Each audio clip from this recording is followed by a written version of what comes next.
Yeah, welcome back to another episode of the Format Podcast. Got a pretty interesting show for you here today. Definitely going to talk some more Isiah Thomas, Michael Jordan, the beef that just will not die, but got a slightly different angle on that. But anyway, before we get to that, you know what we got to do. Go ahead if you're here on YouTube, click that subscribe, that like, and that notification bell so you can be made aware anytime new episodes come out and you can stay on top of this content that we're giving you. If you want the audio only version of the podcast, you know what to do. Open up your podcast platform, hit the search bar, type in the Format Podcast, do a little search. We should come up. Go ahead, subscribe to the show right there. If you're enjoying the content, please make sure you like it wherever you're watching or listening and give us that 5-star review. Also, don't hesitate to share it with your friends. Tell them like it, tell them subscribe, all that. Make sure you go ahead, leave us a comment here on YouTube or on your audio podcast platform. All that stuff helps us rise in the algorithm, helps us find more sports fans, helps more sports fans find us. Definitely trying to help this channel continue to grow. All right. So let's go ahead. Let's get right to it. So today, interesting show. Again, like I said, we're talking the Isiah Thomas, Michael Jordan beef that just won't die. And realistically, I guess the question is starting to be, is it really a beef? Because it seems like we're only hearing from one party. I was talking to my buddy about it the other day, and it's crazy because realistically, Michael Jordan might just be sitting back laughing. We know this guy is notoriously petty.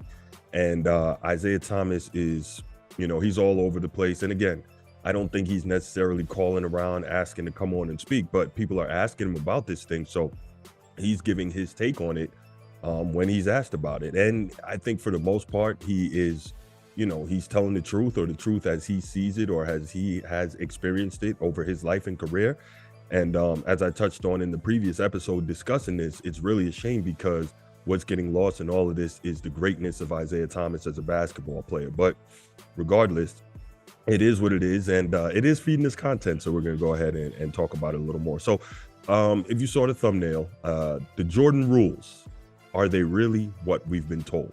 So the term the Jordan rules themselves kind of got popularized by a longtime Chicago sports writer, Sam Smith, who wrote a book in, I want to say 1989 or 1990 regarding that season. And the title of the Jordan rules came from what we've been told, or what we've heard over the years, as the Detroit Pistons' extremely physical style to countering Michael Jordan's brilliance on the court. Now,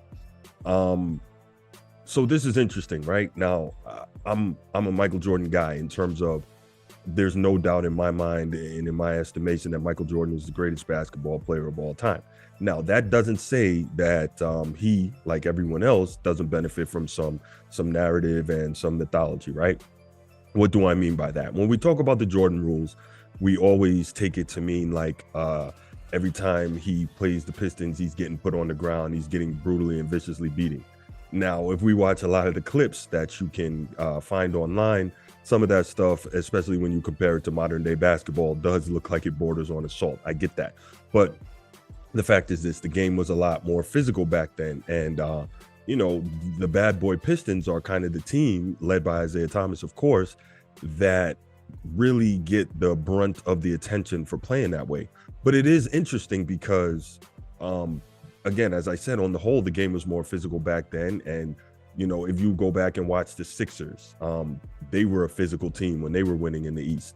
The Boston Celtics were a physical team when they were winning in the East. You can only go back and look, I want to say, in the 1984 NBA Finals against the Lakers, when Kevin McHale took Kurt Rambis out of the air. I mean, the game was physical back then. No easy ones, no breakaways wherever possible, no easy layups, no easy dunks, right? You come in the paint, you're going to feel it. And that was the way defense was played. And I'm not mad at that, especially seeing this tissue paper soft NBA we got now. But anyway, so the Celtics at that time were an extremely physical team. Then, of course, the Pistons, who were nicknamed the Bad Boys, maybe they took it to another level, but they were also extremely physical. And then, of course, following that, you have those bruiser and New York Knicks, who they never won a championship under Pat Riley, but they played that same physical style, outstanding defense and physicality. Now, I think what kind of gets lost in the shuffle, especially again in dealing with modern day basketball fans and wanting to compare it to today, is that it wasn't just beating people up. The defensive principles were extremely sound, and there was hand checking and forearm checking, but it wasn't just beating people up, but it was making it known that if you come in the lane, you're going to pay a price. There's going to be no easy one. So go to the line and earn it, right? And especially back then, until the early 90s, there was no flagrant foul. There was just a hard foul, basically two-shot foul and possession of the ball. So there were no flagrant fouls, and then flagrant fouls came along, et cetera, et cetera. And now we are where we are today in terms of physicality in the NBA game. Now, the Jordan rules. We hear the talk about the Jordan rules. Now, anybody who's ever played ball, organized or not, knows when you play against a team that has someone on the other side who's really, really good, what do you do? Even if it's just pickup, right? You and your team get together and you try to scheme a way to slow that player down, right? Okay, so we hear about the Jordan rules, and again, we think it's just, beating Jordan up, but not necessarily the case. Let's hear what Isiah Thomas has to say about the Jordan rules. So we have rules for Magic, we have rules for Kareem, we have rules for Bird. Just like y'all go into a locker room, there are rules for everybody, right? So Jordan rules. Jordan was a reluctant passer. He didn't like to pass. No question. And he was the first volume shooter.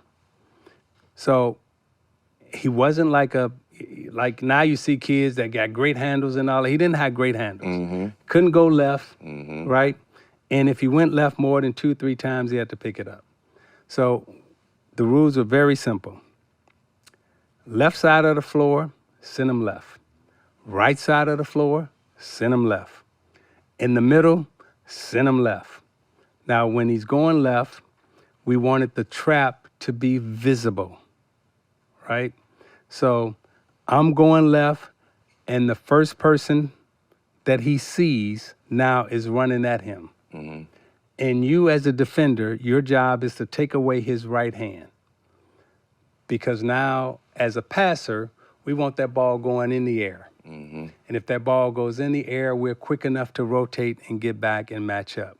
So as that defender leaves to come trap off the baseline or from the top, second defender, your job is to rotate to cover. Now we want that pass going in the air across court. Jordan didn't want to pass, so what would he do? Turn it over. He would shoot. I shoot it, yeah. And guess what he would do? He would miss. Okay? Now, he would be, we didn't mind if he was 9 for 26. We didn't mind if he was 10 for 30. Now, the newspaper would write he scored 27. But we would say, okay, he was 10 for 30. Now, mind you, there were a couple of games he was 20 for 25.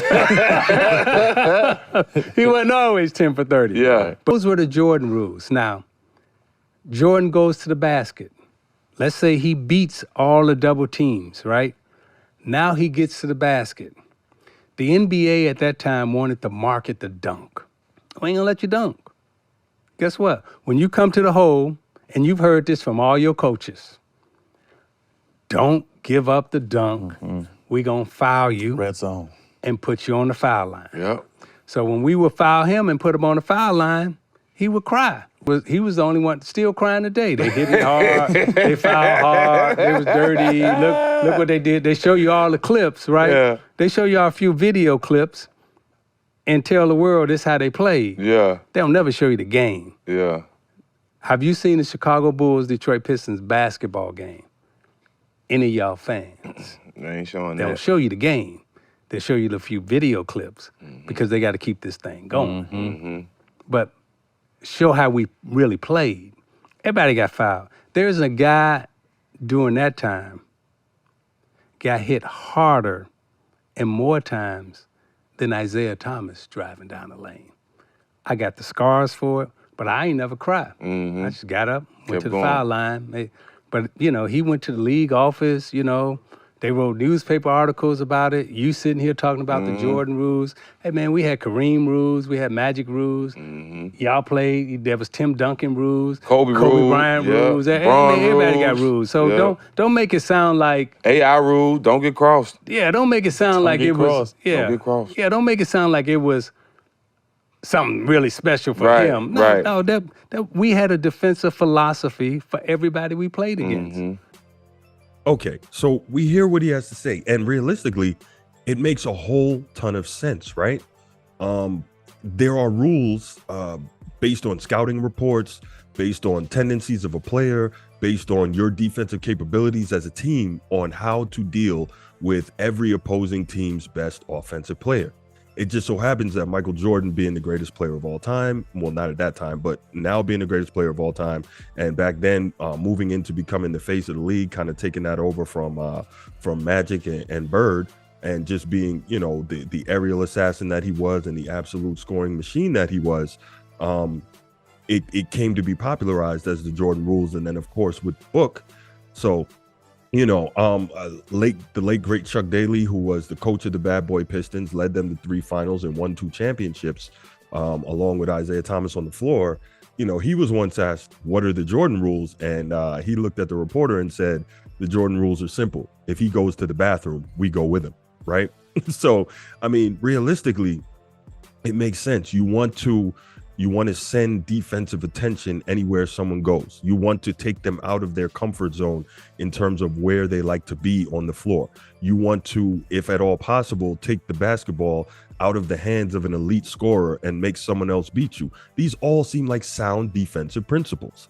And then, of course, come into the lane, no easy ones. You make it physical. Now, why we act like Michael Jordan was the only one who received this type of treatment from the Bad Boy Pistons, I don't know. Actually, I do know. Again, like I said, he was the guy. He was becoming the face of the league. He was he was the most exciting player in basketball. And so with that, you don't necessarily, he was becoming the cash cow of the league. And so the league and the media, you know, wanted to definitely make it well known what he was going through. And so when he gets when something happens to him, it's going to be more well known, more widely reported, etc., than if it happens to the average guy. For instance, I'm a journalist, right?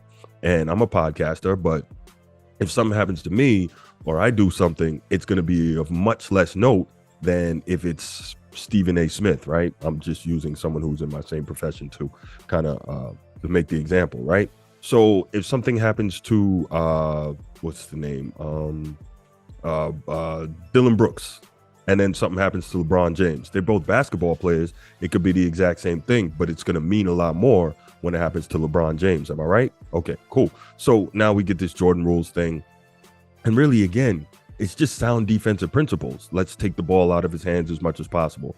Let's try to push him left as much as possible. Let's force someone else to beat us as much as possible. Let's show help wherever he is on the floor because he is that type of talent. And Isiah Thomas has acknowledged that. He said in the past that Michael Jordan is the greatest he's ever seen.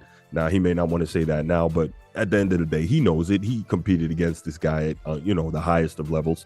Not quite the highest because they were both in the Eastern Conference, so they couldn't play in the finals against one another, but pretty much on the highest of levels, right? For a berth in the Eastern Conference finals multiple years in a row. So he knows what Michael Jordan is. Michael Jordan knows what he is. So you look at it and you hear, okay, the Jordan rules and all this stuff plays into the mythos and the legacy of Michael Jordan. And not to say he didn't earn any of that, because again, he is, for my dollar and the dollar of many, the greatest basketball player who ever laced him up.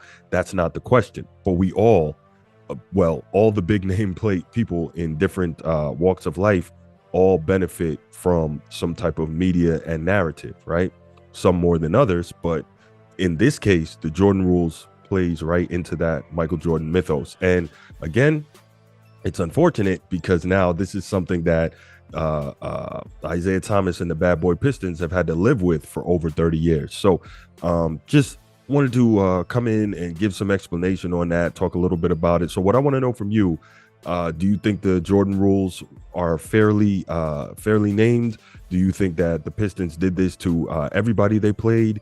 How do you think this affects Michael Jordan's legacy? How do you think it affects Isiah Thomas' legacy? Leave your comments in the comment section. Can't wait to hear from you. I'll be back with you next time, and I'm out. Peace.